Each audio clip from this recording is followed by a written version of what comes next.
আল্লাহ রাব্বুল আলামিন বলছেন, ইন্নাল্লাহা লা ইউগাইয়িরু মা বিকাওমিন হাত্তা ইউগাইয়িরু মা বিআনফুসিহিম। আল্লাহ রাব্বুল আলামিন ততদিন পর্যন্ত মানুষের অবস্থার পরিবর্তন করবে না যতদিন পর্যন্ত মানুষেরা নিজেদের পরিবর্তন না ঘটায়।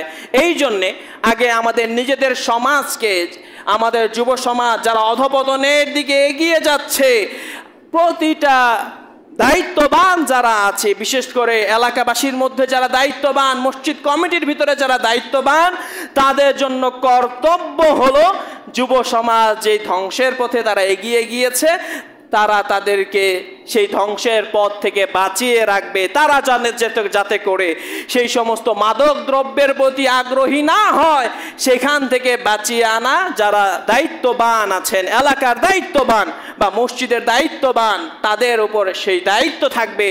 যদি তারা বা এলাকাবাসী মিলে সেই সমস্ত নেশাগ্রস্ত ছেলেদেরকে নেশা থেকে বাঁচিয়ে না আনতে পারে, তাদেরকে যদি চেষ্টা পর্যন্ত না করে, তাহলে এলাকাবাসীদের দোয়া আল্লাহ রাব্বুল আলামিন কবুল করবেন না।